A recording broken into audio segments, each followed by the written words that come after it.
everybody. My name is Dion, and this is Darryl. Hello there. Welcome to Where We Stand, a series where we talk about the games we've recently played and discuss how much we may or may not have enjoyed them. Today, we're going to be talking about Resident Evil 8, or Resident Evil Village, which is available on the PS4, PS5, Xbox One, Xbox Series S or X, and PC. We'll be discussing spoilers. So if you don't want to hear them, or you haven't finished the game, this is the time to leave. Now that we're queued up and ready to go, let's get started. Before we get started completely, we're going to start with our initial experience with the series. But if you want to see that full conversation, you can go back to our Resident Evil 7 Where We Stand if you want to hear the full gist of that. Otherwise, to keep it brief, I've played I've played all of the mainline Resident Evil games with the exception of 2 and 3 OG games. Dion specifically has played Resident Evil 7 and a bit of 5, but you don't count 5 at this point, do you? Yeah, no, I've only played it just a little bit, so I'm sticking with 7 as my biggest experience so far. Alrighty then, and there you go. That's the gist of our experience with the series. Moving on, let's talk about the story really briefly, real quick. You play as Ethan Winters, protagonist of Resident Evil 7. This time, he is searching for his daughter Rose, who was last seen in the muscular arms of Chris Redfield. Have to point that out because he's a boulder-punching asshole, apparently. Anyway, after wrecking near an unknown village, Ethan must fight for his life for the sake of his daughters. So that's kind of just the overview of the story. We're now going to take you through our experiences as we progress through the game. So first, we're going to talk about the intro to the game and really the castle. So story-wise, Ethan arrives at the village to be greeted by lichens and monsters. This is, of course, after he's been abducted.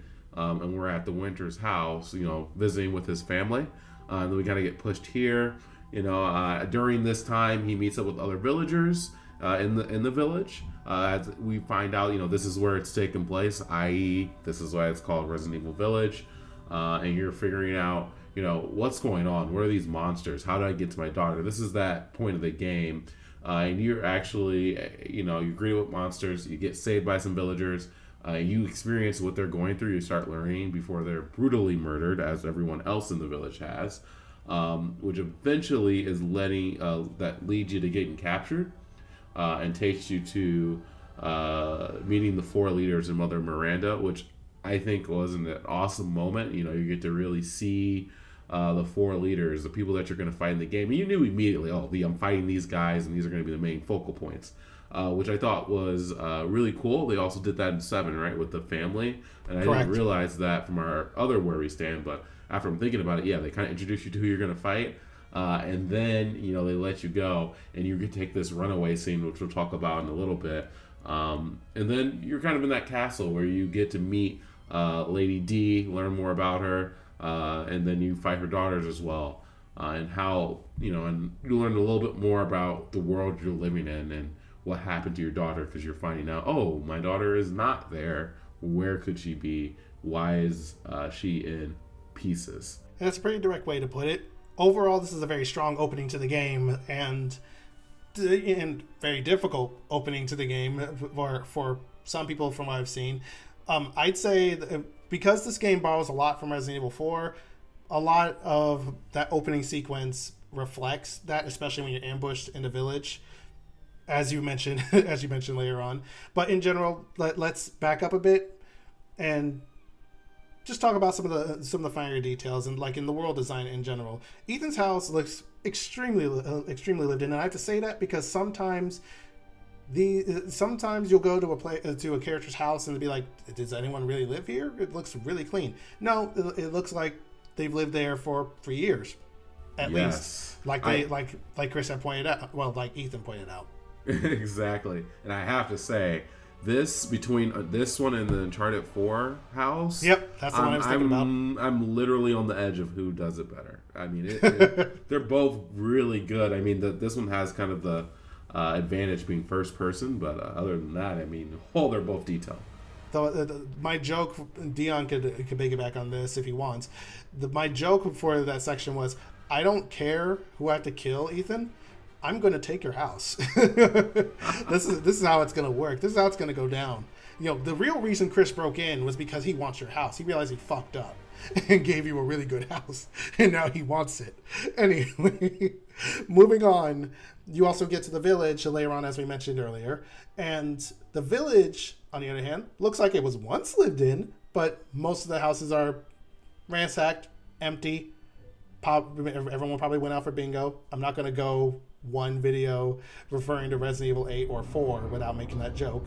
But there's the village kind of serves as a weird hub where, as you may know, with like Metrovania style games or games where certain sections are locked off until later, you're not going to be able to explore very much initially. But you're going to get very, very comfortable with the village, or at least running around in the opening segment where you fight a swarm of Lycans that attack you. And no, you're not supposed to feel like you're safe. You are very much overwhelmed. And even though I thought I was doing fine, the panic of, what do I do here? What do I do there? Oh no, crap, it's insane. Yeah, and I hated it. Yeah, I had a feeling Dion wouldn't be too big of a fan of it, but that's because you're not very big on at least survival or horde moments, at least not that early in the game, right? Not at all. Not at all. Okay, there you go. Okay, now that makes sense. It could be a deal breaker for some. For me, it didn't bother me too much. Even if I were to ignore how Resident Evil 4 started, it's still a thing that I don't particularly mind. But that said, I had a coworker who told me that, because he went through the game on the hardcore difficulty, he played through it again on hardcore, then he played through it again on Village of Shadows, the hardest difficulty, and he said by far the hardest part of those difficulties is the opening segment of the game. Yep, I heard the same. Even with the infinite ammo, even with the Magnum, it's still a pain. It's just as much of a pain there, but hey, on the plus side, that's apparently the hardest part of the game that you really have to worry about in terms of combat, because you're not ready initially. But after that, it gets easier. Especially when you get into the castle, where the Lycans essentially disappear. And so, talking about the castle, I think this is probably the most impressive environment in the game. I mean, you kind of take the house to the next level. That's kind of where you're at with this castle. It's very, very believable, very elegant. Very much what you'd expect in a typical maybe Dracula kind of story. That's how it feels. Yeah. And I feel that the whole experience. And how strong is it? I mean, there's like these little secret, pathways going to the cellars and to the jail system at the back. I mean, I think it's just so real. It's just the most exciting place to be in the game for me. I like how they, use the tight corners and hallways to remind you. Now, the gameplay during this experience, is let's, kill all the daughters. And I mean, but you fight in different sections of the castle. Right, you're fighting in different sections. I mean, I got to go back a little bit because we escaping from the 4 leaders after you meeting them and taking the path of running through the castle away from them. That's their first experience. And that gets you in, and that is super exciting, super high octane. Then you go through this slow experience of discovering the castle, and then Lady D comes out of nowhere as a stalker. It's just, she finally catches you because you're kind of following her, but she catches you as a stalker, and now you're running away from her, and now everything is like, okay, I gotta explore, but now she's chasing me, which you absolutely know I hate. I absolutely hate it. But it was fun, and it adds to the suspense, and I have to admit that. And I like the idea of fighting vampires. And then the final fight against Lady D. Yeah. A+. I think it was one of the more... it's not hard, per se, but it is an exciting fight. Like, I enjoyed that fight. I don't think it's any extreme creativity to it, but I thought it was one of the better boss fights in the game, to be honest with you. In my opinion, and I'm just gonna say these last 2 points before we move on to the next section. Firstly, while I typically enjoy stalker enemies in games or horror games specifically, yeah. I don't think that Lady Demotress is as scary as, say, Jack was in Resident Evil 7, and that's not against her character. When she's following you and she's riding your tail, you don't want her to hit you. So there is some terrifying form of fear tied into it. But the problem here, if I'm being critical or nitpicky, is that the castle is huge, and despite her also being huge, there are huge rooms where some of course, obviously, not every stalker is going to go into every room. It was like that in Resident Evil 7 as well. But in general, it was easier to juke around her because there were more open spaces. Whereas in Resident Evil 7, it was much more claustrophobic and tight. So you couldn't, once Jack was there, you had to turn around and essentially run and figure out which room you wanted to run into first because there wasn't as many options.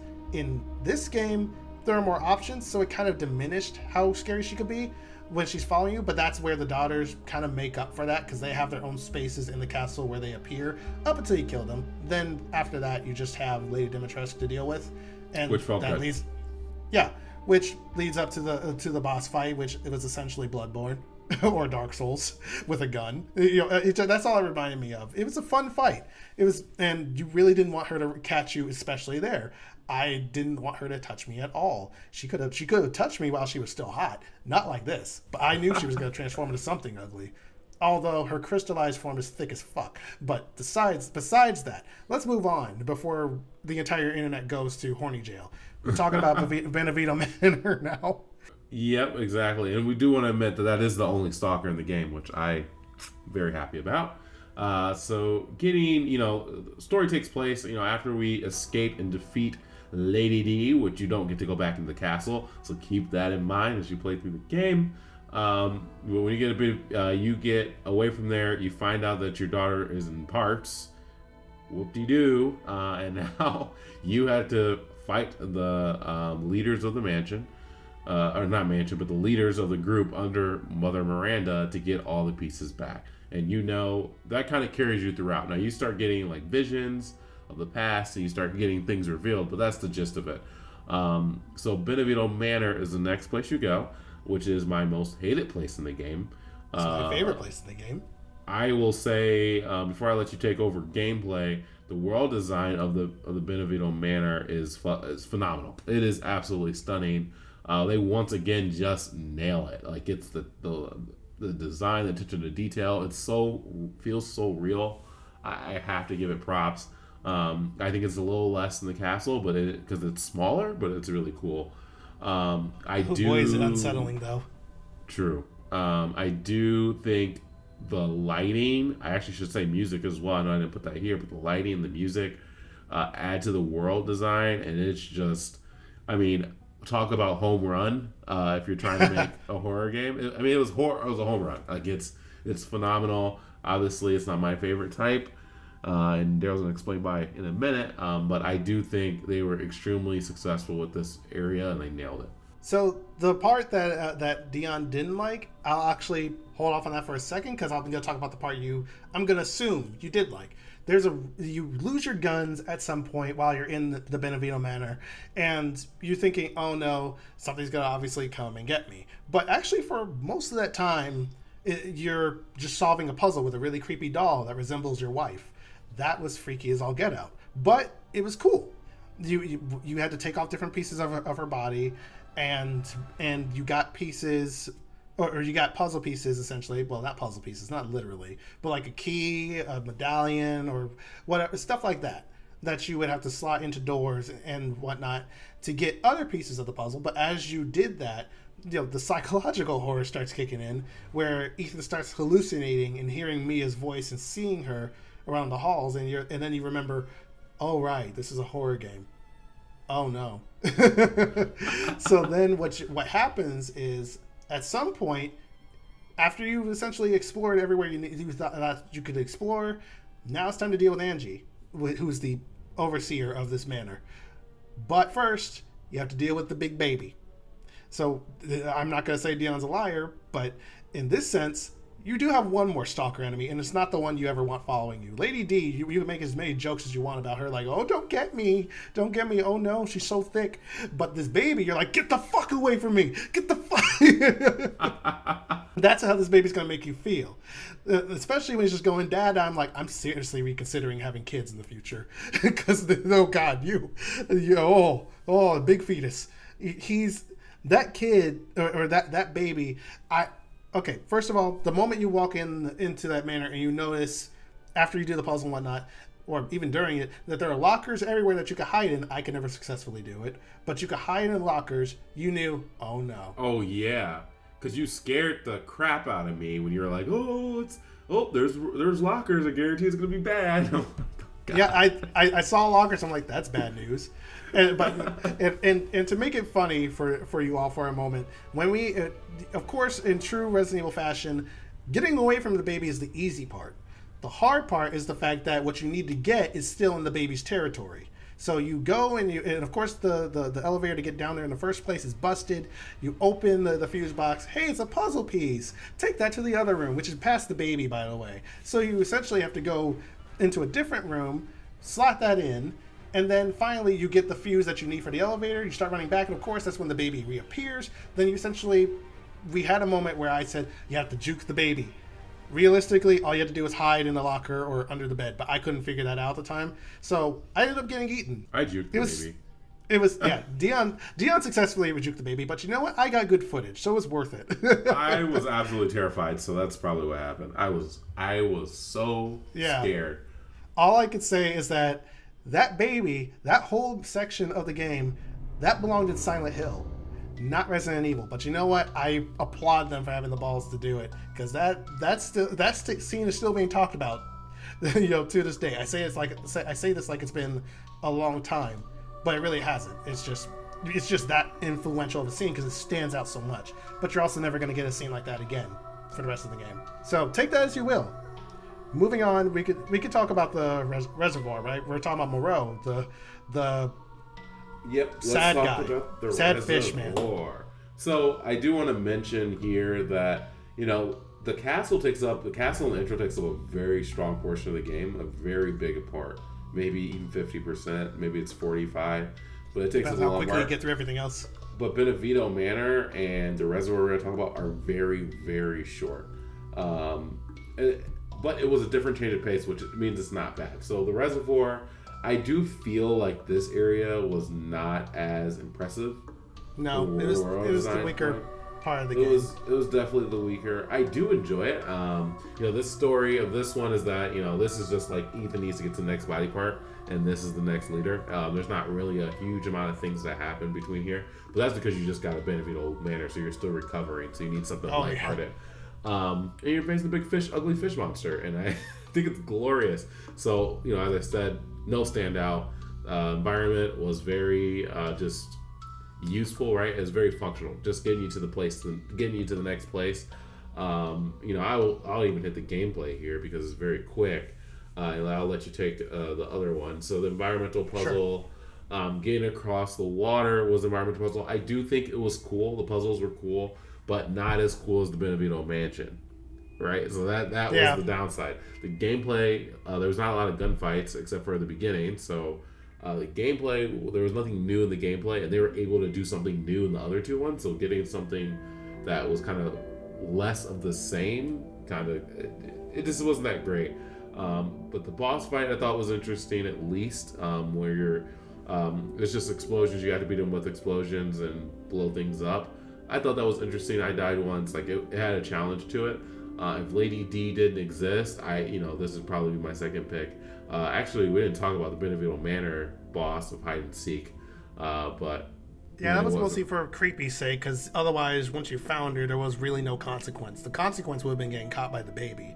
After that, it was like, we're just gonna keep trying to freak you out with vibrating dolls, and then you'll do your thing. You know how it be. I know how it sounded. I'm not taking it back.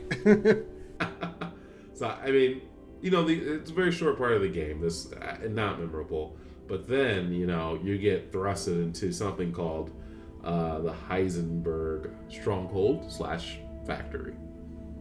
So, by this portion of the game, Heisenberg is a different kind of character. He's actually against Mother Miranda and the other lords. He doesn't want to be the way he is, and he just wants revenge. So he wants to get Rose back, only to use her against Mother Miranda, because of course, Ethan being infected still, he's gonna have an infected baby, and that's why Mother Miranda wants Rose to begin with, because Rose has the properties she's looking for to put her child, or what she assumes is her child's consciousness, because we'll get into more of that later, into Rose, but again, later. I don't want to go off track here. Going back to Heisenberg's Stronghold, Yeah, his Stronghold is essentially where you fight the Lycans in not a boss rush, but another horde mode. Except you're more prepared this time, but it's tricky because I wasted it holds all my ammo. Yeah, that's the problem you run into. You waste all your ammo mostly killing ads until eventually a way opens up for you. Now, depending on how you do it, it's up to however you're playing. I mostly used explosives or any mines I had, and besides that, even then, I only had like sniper ammo left over. Plenty of sniper ammo, but it was still a rough fight. And the big Lycan dude, Santa Claus looking motherfucker, was not playing any games. But either way around, it was a fun fight. I enjoyed that. It was a mini boss fight. After the Stronghold, you get Heisenberg's flask because he essentially tells you, I want to work with you, so I'm going to give you my flask. So after you get his flask, you meet him at the factory, and he's like, I want to make a deal. We get Rose back, we use her against Mother Miranda, but Ethan's like, fuck off, you're not using my daughter like a weapon.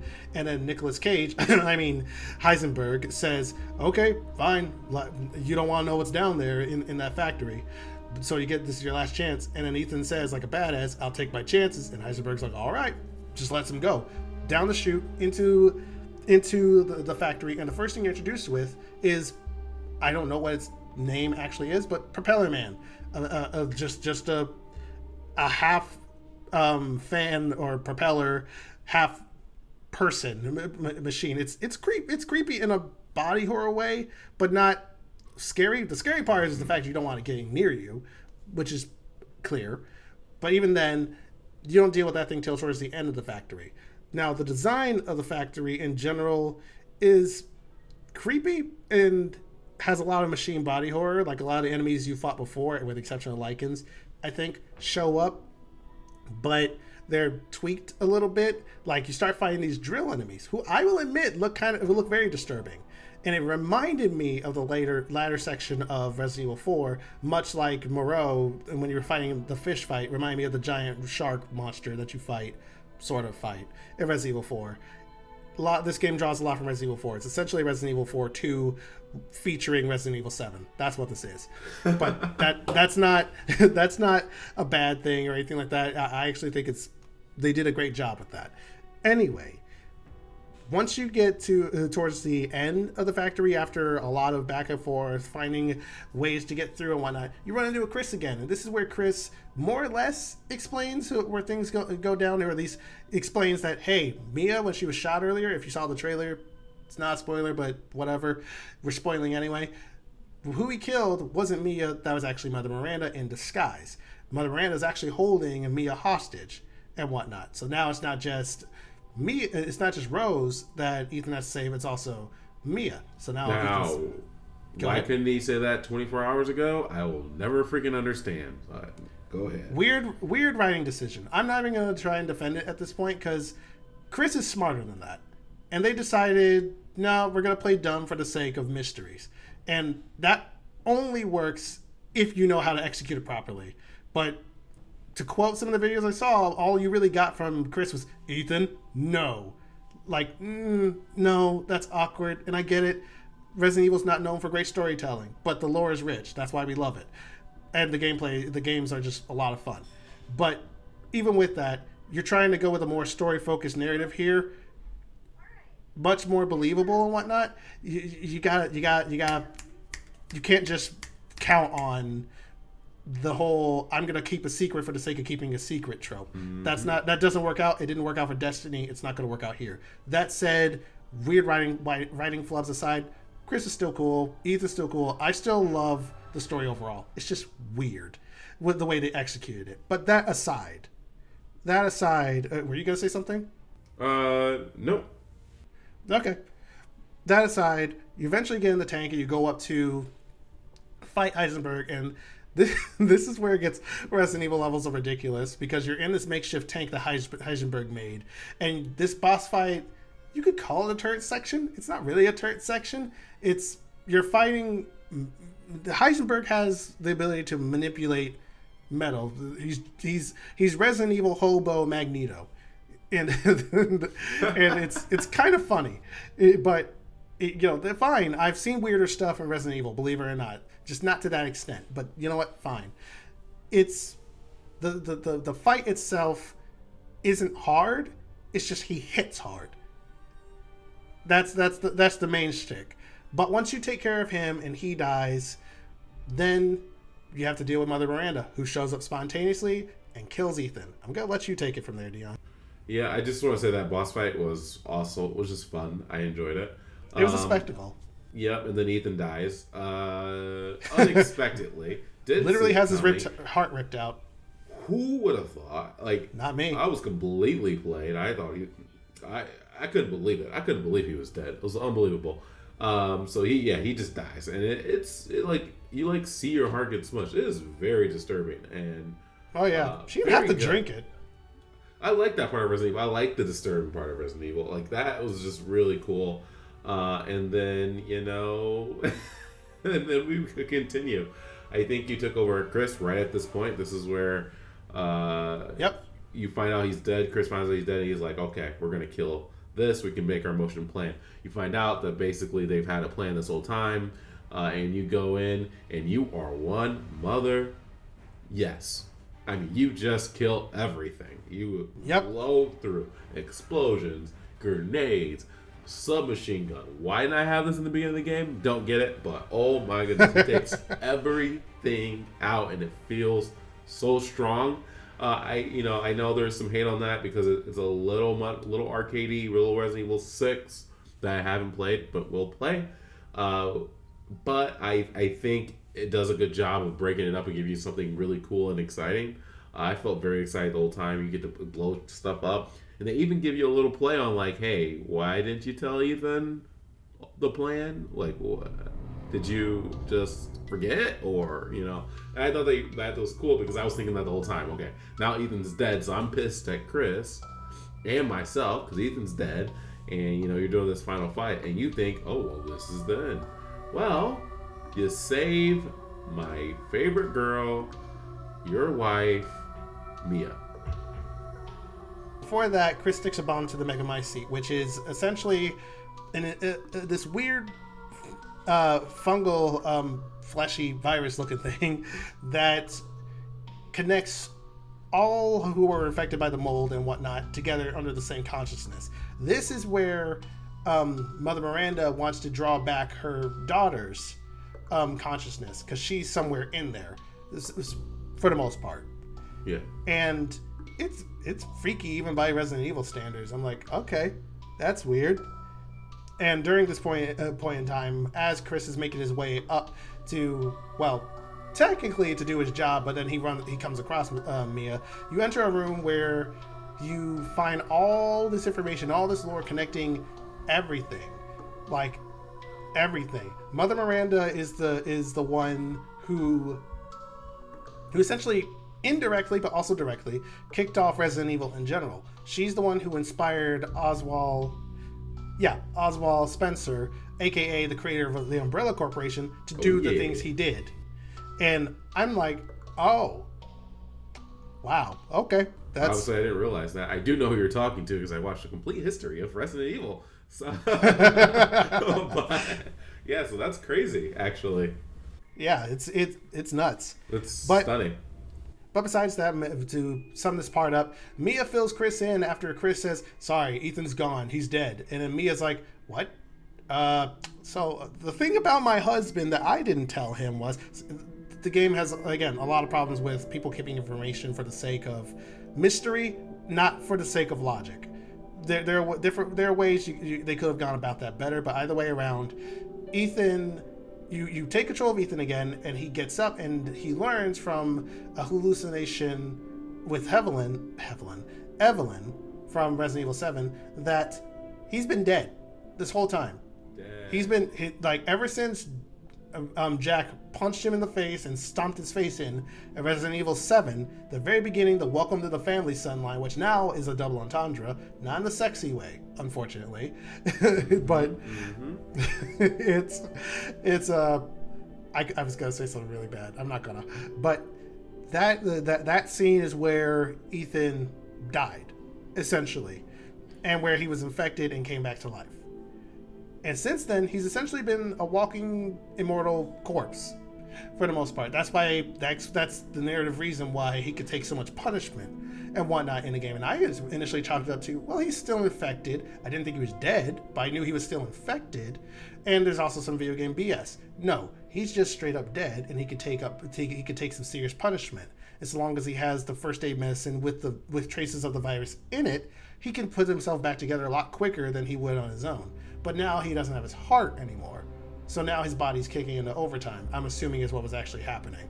So without his heart, his body can't sustain itself. So Ethan makes his final push with the aid of the Duke, who, by the way, is the merchant in the game. We've mentioned this in our first impressions, but the Duke essentially fills the same role as the merchant in Resident Evil 4, except the Duke is involved a lot more with this plot than the merchant in Resident Evil 4. But moving on, Ethan eventually finds Mother Miranda and Rose, and you start the final showdown with her. And I could best describe it as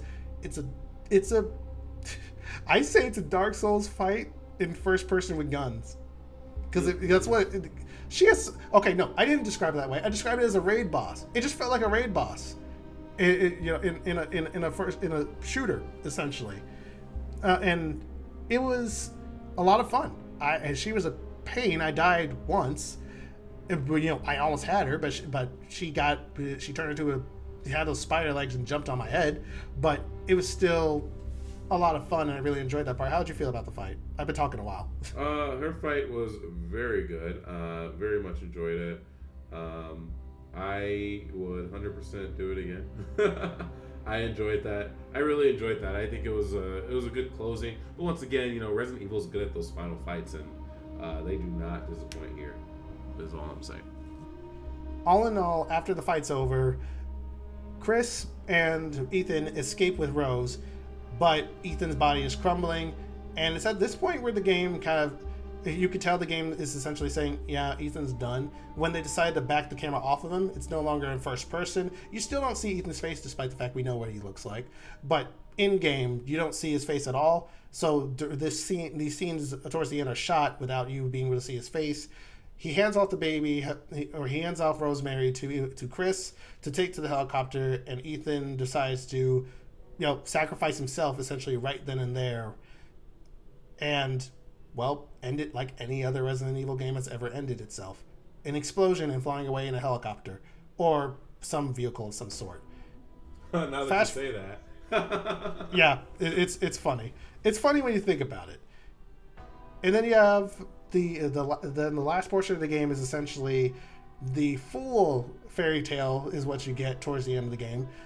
And then after the credits, you get a bonus scene where you see a teenage, arguably young adult, either way around, you see a relatively grown up Rosemary who visits Ethan's grave on his birthday, and you can tell she's visited it a lot and whatnot. She's wearing his old jacket, which I'm surprised took as much punishment and stayed together like it did. But hey, that jacket might have some of his blood on it for all we know. It just repaired itself or something. But you realize that she's under Chris's wing, and essentially the tests that she explains that she's doing, you would assume are like her just going to school and being normal. No, she's going through exams and tests of the scientific variety, if we could put it that way, to make sure that her powers and whatnot are under control. I think Chris is still working under the BSAA by now, but the BSAA, that's a whole different topic for a different day, because even he doesn't even know what's going on with them. And with this big time skip, I don't know what Chris is doing right now, because that's a good she was only 6 months old in Village. That's a good 16 years. Like, it's insane. Insane. Roughly, like 16 years later. Like, I'm like, what? Okay, but either way around, by the end of the game, they drive off, and you see a figure in the distance. Don't know who that is. Internet thinks it's Ethan, just because they can disconnect. They can slew the camera over to him, but I don't think it's actually going to be Ethan, because that would leave the final statement: the father's story is done. It would make that moot. So I personally think that you're going to, in the next game, or whatever game that we get next for Resident Evil, is going to feature Rose predominantly, or at the very least, it's going to be different than 7 and 8. I agree with that. Let's move on to our overall thoughts on the game. I think Resident Evil Village was phenomenal. Very good game. I liked it a lot more than 7 because the aura aspects were a little less. I didn't feel as creeped out throughout the whole game, which is a negative for some. But for me, that was a huge positive. I really enjoyed the variety in the environment. I enjoyed that we had more access to weapons and upgrade system. All these things that make the game just come together so well. I hated Benevito's mansion. Scary part, obviously. I like the mansion from environmental and from a environment design standpoint. But overall, I think this game is really good, and I thought Resident Evil 7 was really good, and I think this edges out Resident Evil 7 because I prefer the gameplay so much more. But once again, it's just another hit from them. And makes me want to play a lot of the other reviewed ones that are taken to be so good. And in my case, I really, really, really enjoyed Resident Evil Village. It's not perfect, but the way they managed to marry Resident Evil 4's elements with Resident Evil 7's to make this game in general, I think they did it fantastically. And I would highly recommend it to anyone who either loved Resident Evil 4 or is looking for a game that how can I put it? A game that doesn't lean so hard into horror that you're afraid to play it, like apparently people felt about Resident Evil 7. That would be me. I'm not going to go into that. Either way, yeah, we'll talk about that later. By the way around, I definitely recommend this game to people. You might be a little confused if this is your first one, but you can just go backwards. It's a ride. It's a ride. Alrighty. But with that, I think that's all we got for now. Oh, did you want to do it? Alrighty, I think that's all we've got for now. Thanks to all of you for stopping through to listen here at DuoQueue. If you think we might have glossed over something big or might need to expand on something more, feel free to say so in the comments. Please don't forget to subscribe, like the video, and push your notifications so you can hear more from us, so you can queue with us again. But until next time, when you're waiting for a party or searching for a lobby, feel free to tune in again while you wait. See ya! And don't worry, this game's not that scary. After all, it's just a local fairy tale.